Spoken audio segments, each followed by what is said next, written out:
when Jesus sang before the storm. When they had sung a hymn, they went out to the Mount of Olives. Matthew 26:30 and Mark 14:26. Did you know the final thing Jesus did before facing betrayal was sing a hymn? Picture this. It's the darkest night in human history. In just hours, Jesus will be arrested, beaten, and crucified. He knows exactly what's coming. Judas has already left to betray him. The disciples will soon scatter in fear. And what does Jesus do in this moment? He sings. Today we're diving into one of the most overlooked yet powerful moments in Scripture, and what it teaches us about worship in our darkest hours. This wasn't just any song. Jesus and his disciples had just finished the Passover meal, what we call the Last Supper. According to Jewish tradition, they would have sung the Hallel, Psalms 113 through 118. These weren't quiet, somber hymns. The Hallel was a celebration. Psalm 118 declares, "This is the day the Lord has made.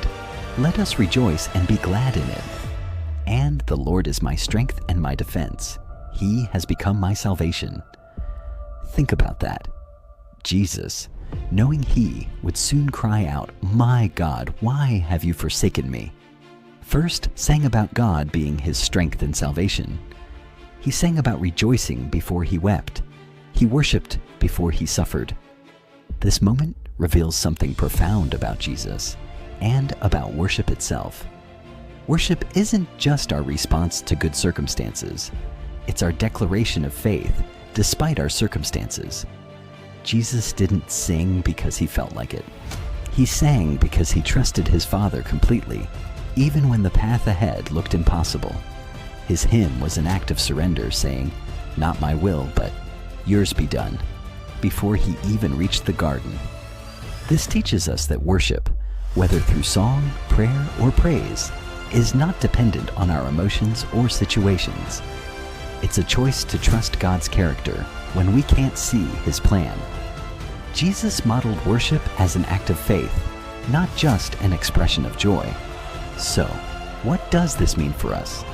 When you're facing your own dark night, whether it's loss, fear, uncertainty, or pain, remember that Jesus sang before his storm. Your worship in difficult times isn't just therapeutic, it's prophetic. It declares that God is still good, still sovereign, still worthy of praise.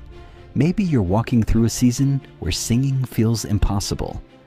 Start small. Put on a worship song. Hum a hymn. Whisper a prayer of thanks. Like Jesus, let your worship be an act of trust, not just emotion. Music has this incredible power to lift our spirits and remind us of God's faithfulness. When David was running from Saul, he wrote psalms. When Paul and Silas were in prison, they sang hymns. When Jesus faced the cross, he sang the Hallel. Your song in the darkness might be exactly what your soul needs to remember. God is still with you. I want to challenge you today. What's your hymn for the hard times? In the comments below, share a song or hymn that has carried you through difficult seasons. Let's build a playlist of faith together. Songs that remind us to worship, not just in the sunshine, but especially in the storm. And if you're in a tough season right now, let this community encourage you. Hit that like button if this message spoke to you, and subscribe for more biblical encouragement. Remember, if Jesus could sing before his darkest hour, you can find a song for yours too.